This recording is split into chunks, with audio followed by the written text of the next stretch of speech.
Hello, Tony Hines here. You're listening to the Chain Reaction Podcast, all about supply chain advantage. You're listening to the Chain Reaction News Roundup, all things impacting global supply chains this week. Every Saturday, 12 noon, you know where to be, right here with me. US inflation came in at 2.8% in March. It had been expected to come in around 2.7%. That was the prediction. It's slightly higher, but it's around the expected figure. But it's doubtful that the interest rates will fall from the current 5.25 to 5.5 for some time, or at least not until there's a definite or a more definite downturn in the inflation rate. It's the core inflation that's of concern in the United States because the economy is doing particularly well. It had 1.6% growth. And consumer spending is good too. So therefore, they don't want to do anything that actually drives inflation back up. So they'll probably leave it for a time and hold their position at the Fed and the central bank until a bit later on.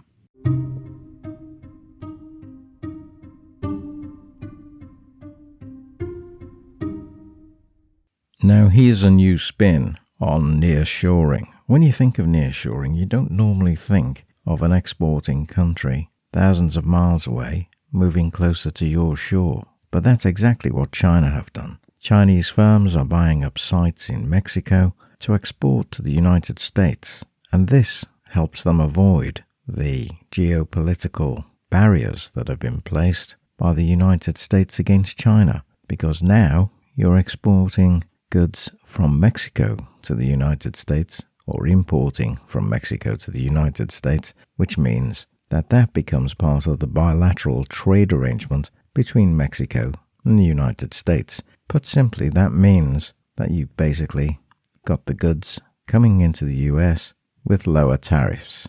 As a US consumer, if you go to Costco or Walmart and you purchase some furniture, a plush leather sofa maybe, it may have come off the production line at Manoir Furniture, based in Monterey, which may contain a sign or an indication that it's 100% made in Mexico, which it is. But of course it's made in Mexico by a Chinese manufacturer. And they're not alone. There are many Chinese companies using Mexico as a backdoor to commerce in the United States. So nearshoring has taken a different turn with this particular arrangement. And it's a way to get past those tariffs. The Manoir Furniture Company only moved to Monterey in 2022. It employs about 450 people, and they're hoping to employ about 1,200 in the coming years. The manager of the plant, Yukem Wee, said he plans to triple production in Mexico, and he thinks that the workers in Mexico are hard-working and efficient. So Manoir manufacturing its sofas in Mexico is able to export to the United States easily. So that's one way to avoid the trade war that's been going on for some time between the United States and China. It's quite a smart strategy in one way and avoids all the hassle. If you remember some time back, Elon Musk had said he was going to build a gigafactory in Mexico, but of course those plans have been slowed by the downturn in demand for EVs presently and the trouble that Tesla's in the competitive market with BYD, a Chinese company. So this is a new twist on the nearshoring, and many in the United States call what the Biden administration have done security shoring, which is trying to protect the US economy by having arrangements with countries that are friendly towards the United States, friendshoring. So security shoring is very similar to friendshoring, as I understand it. Mexico, of course, is the big beneficiary here because they're able to draw in Chinese business and grow their economy. So quite a smooth move, unless the United States decide to redraw the bilateral trade agreement sometime in the future. But for now, all's well. It's also a signal, of course, to other economies, maybe in Southeast Asia, that they may be able to follow the Chinese model and operate plants in Mexico to avoid tariff structures. But of course, we look at this as a means of getting round the current trade war between the US and the United States But it is, of course, nothing really new, because it's only what perhaps American companies have been doing to grow their own businesses around the globe, as have other countries. So, for example, European countries often locate plants overseas to gain access to markets. So isn't it just part of normal trade that these things happen? Well, many think so.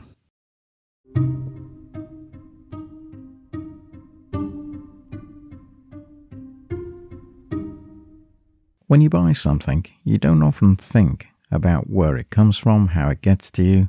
They're not top priorities. You just order something and you want it to come, and you want it to be on time, and you want to pay the price you agreed. You want a transaction that goes smoothly, and that's about it, really. Well, automated warehouses are now big news.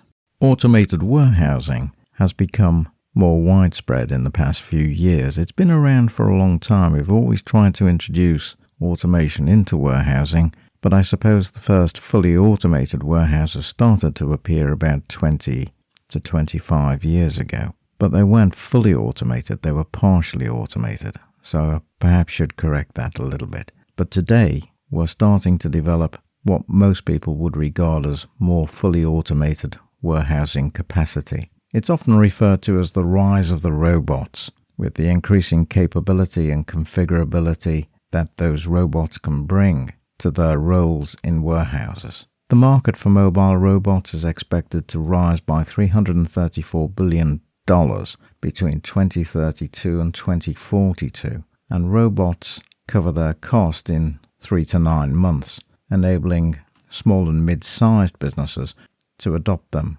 Warehouses use robots for a wide range of tasks: sorting, picking, packaging, batching, transportation, fulfillment, security, and inspection. The capabilities of robots in warehouses continue to expand, making them more capable than ever. The future of robotics in warehouses refers to the application of robots to automate various tasks, such as picking, packing, inventory management, and transportation, which we've just mentioned. Warehouse technology trends show that the market is fragmented, with various verticals looking to invest in robotics, the Internet of Things, and artificial intelligence, as well as machine learning. This is a highly competitive marketplace. Cloud-based software is enabling the robots to be managed efficiently.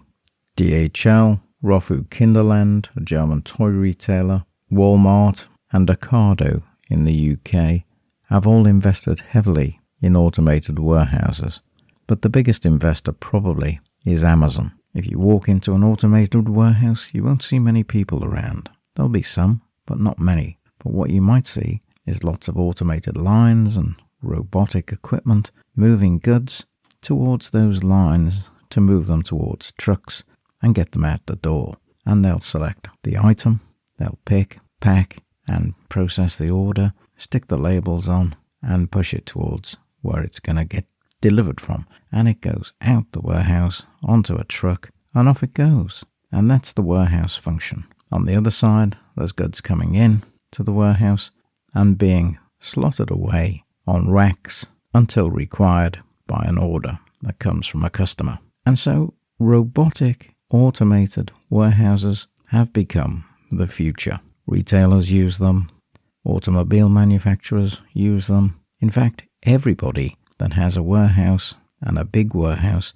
wants to have automated equipment that works 24/7 to get goods moving through the supply chain. And they are a way, of course, of moving things quickly out of the warehouse and into the hands of the paying customer, who provides the profit and generates the cash to keep the wheels of industry moving along. I've visited a few warehouses in the past few weeks, which are regarded as near fully automated. And that means you'll see lots of robots and small pieces of equipment simply moving around, going about their business without any people nearby. And it looks rather odd, but this goes on as goods arrive, they're unloaded, they're put onto forklifts, which are automated, or conveyor belts, which take them to the locations where they're to be stored temporarily before an order arrives and the goods move out the door. And of course, Amazon warehouses were some of the first to invest in lots of this type of equipment to move goods around without people. And when you've got a big warehouse, it can make a big difference to the speed of operation and also to the accuracy once those robots and those automated machines are able to move the goods and are programmed to place them in delivery slots. They do so with very high accuracy rates, which means that you can always find the item when it's needed by the customer. Standard packages, of course, are easier for robots and machines to handle, and there are still some particular items that robots find it difficult to handle, and that's where people move in. People will handle wine bottles or drink bottles or things that robots can't easily grasp. That is, of course, unless they're on a crate form where you're grasping crates. They can do that sort of thing quite easily, but they can't grasp an individual bottle or some awkward shapes of goods that have to go out the door. But most things they can handle, packaged goods and, of course, cans, those sort of things can be handled by robots quite easily. And it depends how they're packaged and what form they're in. Individual picking items, of course, may have to be handled by humans if they're awkward shapes because, well, we have the equipment, don't we? We have our hands and our bodies to move stuff around, which is a lot easier if you're handling single items than perhaps a robot. But these robots are developing all the time and they're getting more and more training and experience in handling difficult things. And they usually move around grid systems, so it's very easy for them to move up and down and across, and sometimes even in patterns which are not necessarily just in straight lines. And the technology's developed immensely over the past 20 years. Just a few years ago, you'd have walked into a warehouse, you'd see a number of people around, you'd see forklift drivers, you'd see people walking around scurrying with pieces of paper, fulfilling orders, hand pallets, and so on. But you wouldn't have seen many robots, and you wouldn't have seen much automation. But that's all changed. So now there's a merging of technology, robotics, automation, and people. But fewer people are going to be in the warehouse of the future.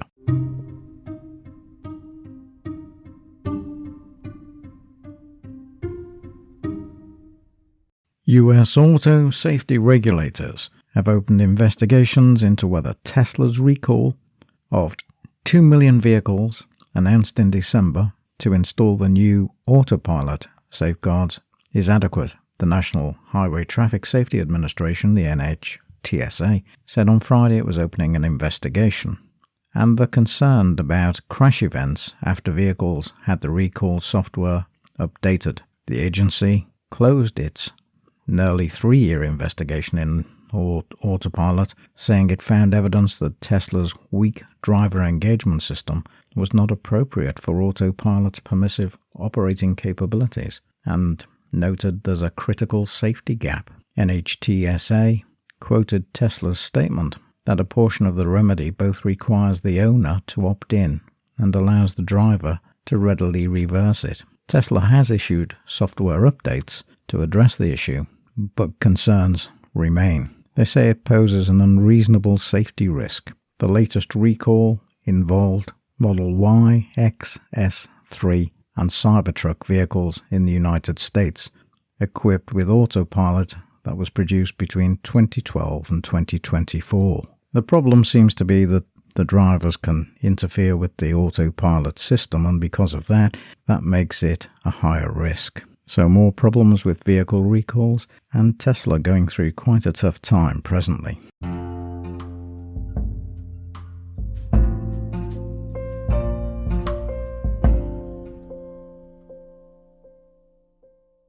And sticking with the auto industry, it was announced this week that US and European politicians have raised concerns that the domestic auto industries could be destroyed by an influx of cheap Chinese electric vehicles. BYD has dramatically hiked export prices compared to what it charges at home. They're nearly double, and they can make hefty profits from the European and US markets by achieving margins that they can't get in the Chinese market back at home. BYD charges more than double its price and sometimes nearly triple the price for 3 key models that are sold in China. The BYD Atto 3 is a compact electric crossover which sells in China at low prices, but in Germany it's priced at $42,789, a price that's still competitive with comparable electric vehicles in the German market. Back at home it sells for $19,283,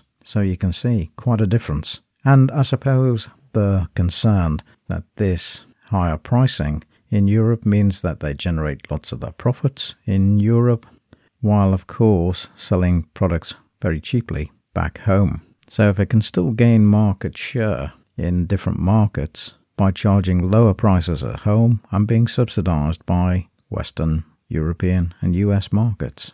What this demonstrates, of course, is that obviously the manufacturing cost of these vehicles in China is extremely low by comparison with the price and the cost ratios that can be achieved in Europe and the USA. There's a call for protectionism by US and European automakers. They want higher tariffs on the Chinese EVs to protect their industry. China's domination of the global EV market was on display this week at the Beijing International Automotive Exhibition, where BYD showed off 2 luxury models as part of a strategy to capture the premium markets. BYD has a lot of flexibility to capture markets in Europe and the US by moving its prices around, of course. If it wishes to gain market share, it could lower prices just a little and gain quite a significant market share. It depends, of course, whether European and US consumers wish to buy the product, but at the moment it would seem they do. China is also keeping its EV battery prices much lower than in Europe and the US, so it's putting a lot of pressure on the industries in those markets by keeping its costs down and, of course, having flexibility to alter its prices. And this is why Tesla's under such great pressure from BYD. In 2023, exports of 240,000 cars accounted for just 8% of its 3 million in global sales. But by adding new models and introducing them to new markets, exports are likely to jump to over 400,000 cars a year. So they're gaining quite a foothold in new markets. And of course, anybody that's involved in strategy knows that to take new products to new markets is often the most difficult thing to do. But the Chinese have got flexibility in their cost structures and in the way they are exporting EVs to European and US markets. And of course, don't forget that they process an awful lot of minerals and metals that are required for battery production and EV production. So they really are in a very strong position for the future dominance of this market. As economists might say, land, labour and capital are all much lower. And of course, the regulatory frameworks that the Chinese manufacturers have to work with are also lower. So their barriers to production and entry to the markets are all low, which is quite a competitive advantage.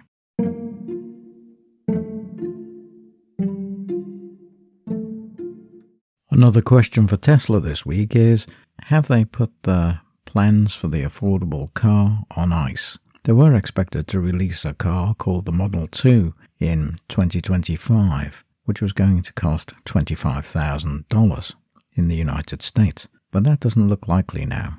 So have they just gone back to making small incremental changes is what analysts suggest, and that the affordable car is no longer going to be the major objective. Tesla announced this week it would continue to use existing platforms and lines to build their cars, and they weren't going to go for whole-scale change. So rather like the automakers in the past, in Detroit, they're just going for small incremental change rather than the big change. Will this keep customers happy? Well, that remains to be seen. There was an interesting piece I came across this week by Sharon Kamathi, and she writes about energy and ESG matters for Reuters Digital. And she was focusing on air quality in the United States. About 44 million Americans live in cities that receive a failing grade for air quality, and it's deteriorated to the worst position in 25 years across large parts of the United States, and it's partly due to wildfires. The American Lung Association's annual State of the Air report said that cities with the poorest quality air are concentrated in the West, including Los Angeles and San Bernardino in California, and Phoenix, Arizona. Among places with the best and highest air quality are Bangor, Maine, along with Honolulu, Hawaii, and Wilmington, North Carolina, where the ocean breezes tend to disperse pollutants. The report's author, Catherine Prutti, is a senior director with the association, and she said that the small particle pollution or airborne soot is the problem from wildfires and smoke sources. It causes strain on the heart and has been linked to heart attacks and strokes, not to mention lung cancer, low birth weights, and perhaps other matters. It was also noted in this report that air pollution in Europe causes 300,000 premature deaths every year. France, Poland, Italy, and Romania are the worst places, according to that report.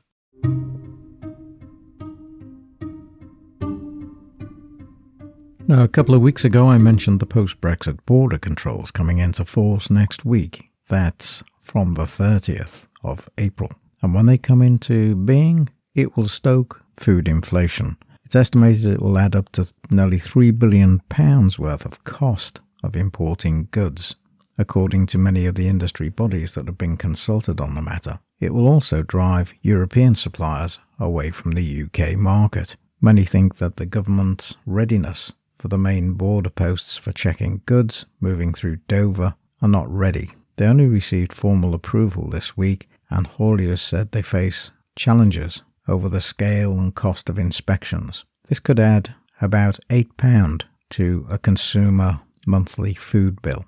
The checks will include compulsory inspections of goods as well as further paperwork requirements, and so it's a massive bureaucracy and more friction added to supply chains in the United Kingdom with goods coming from Europe. A truckload of goods entering Britain from the European Union could have to pay £6,500 from Tuesday next week. That's the 30th of April 2024, despite the claims from ministers in the UK government saying that the flat rate fee system will be capped at £145 per consignment. But the question is, what's a consignment? So here we are again. It's 6 years now since Brexit, and we're paying a lot of money for it. It's costing a great deal, and it's adding friction to supply chains, causes cost, and it's all so unnecessary. It was terrifically badly managed, all this, and really in a few years' time,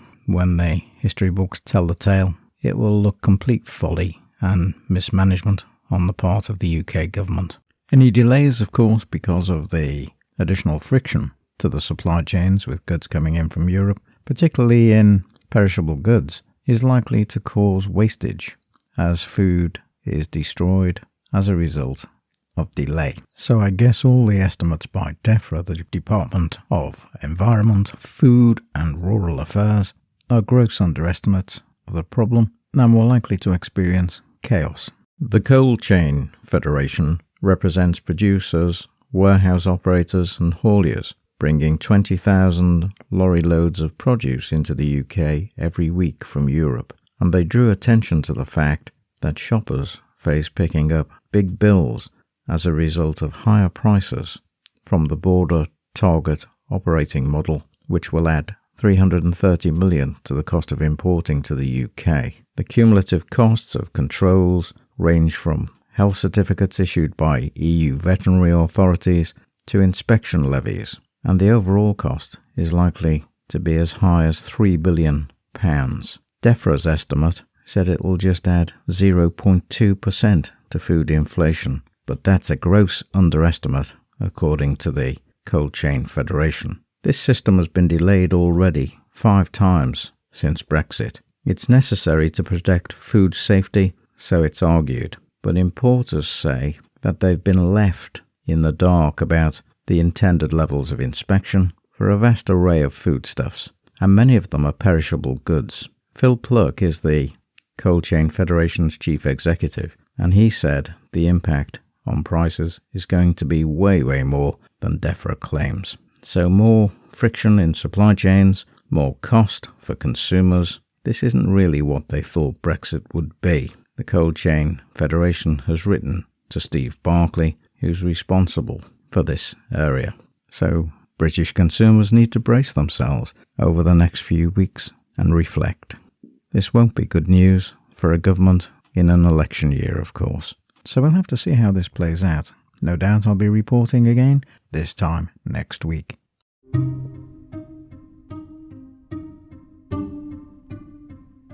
Nestlé has reported its quarterly figures for the first quarter of 2024, with sales estimated at 22.09 billion Swiss francs. That's down 5.9% against last year's 23.4 billion for the same period.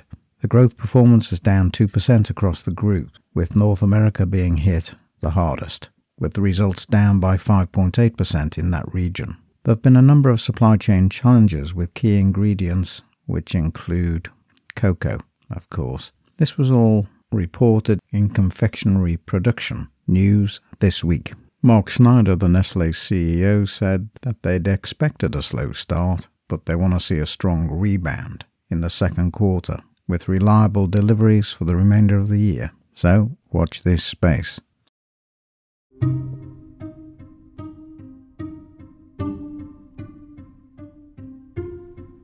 The Democratic Republic of Congo is questioning Apple's knowledge that they've incorporated what they call blood minerals from a conflict zone in the African country into its supply chain. And it wants answers, and it wants them quickly. They've asked for answers from Apple in the next 3 weeks.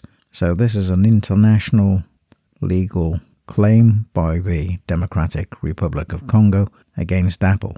And they've sent letters to the CEO, Tim Cook, and its French subsidiary to raise the concerns about human rights violations involving the minerals extracted from the mines in the country, which could be used in the company's products. They're also asking questions about how Apple is monitoring its supply chains in the region. There are more than 100 armed rebel groups in operation, and some have carried out mass killings of civilians. They claim that Apple's already sold products with these minerals. Apple's supply chains are too opaque, according to the lawyers, and they could already be in iPhones and Macs. Well, if this is true and found to be a valid claim, this could be quite costly, and it could damage Apple's reputation. But no doubt the lawyers will be arguing over that one for some time. Apple currently has a market value of about $2.6 trillion, and it's denied it has minerals from the region, and it's denying any knowledge of any human rights violations that have taken place. Apple says it conducts its business ethically and responsibly, sourcing minerals in the Congo and other neighboring countries.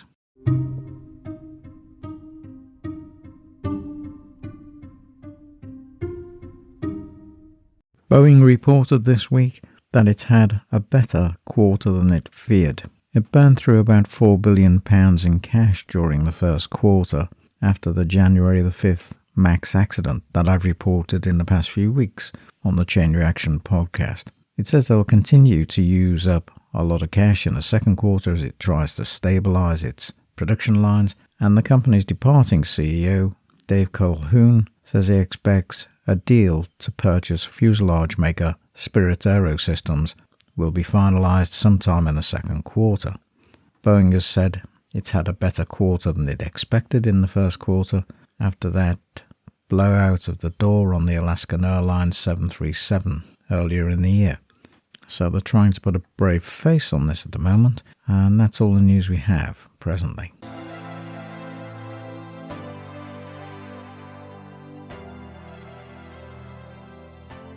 It's nearly a month now since the Baltimore Bridge disaster, and a cargo ship has this week navigated its way through a newly opened deep-water channel in Baltimore, ending its weeks-long immobilization due to the collapse of the Francis Scott Key Bridge. Commercial vessels have resumed passage through the Baltimore Bridge collapse scene. Salvage crews are still hard at work and continue to work on the damaged structure. 4 bodies have been recovered, over 1,300 tons of steel have been salvaged, and 3 temporary channels have operated 4 weeks after the collapse. You'll remember the support columns on the bridge collapsed after the Dali ship hit it as it lost its steering capability on its route out of the harbour towards Sri Lanka. It should have been in Colombo by now, but it's still stuck under the bridge. Access to the port remains limited since the collapse, and there's a complex salvage operation taking place at the Patapsco River. There's also news of support programs underway to assist thousands of workers impacted by the collapse. The FBI and the NTSB have launched separate investigations into the incident, and Baltimore City has filed a lawsuit against the owners and managers of the cargo ship, the Dali, which remains pinned down under tons of steel at the crash site. Engineers are trying to remove 140 containers to refloat the Dali. 120 containers were removed as of Friday. The 22 crew remain on board and have done so since the March 26th accident. So that's a brief update of what's happening with the Baltimore Bridge disaster.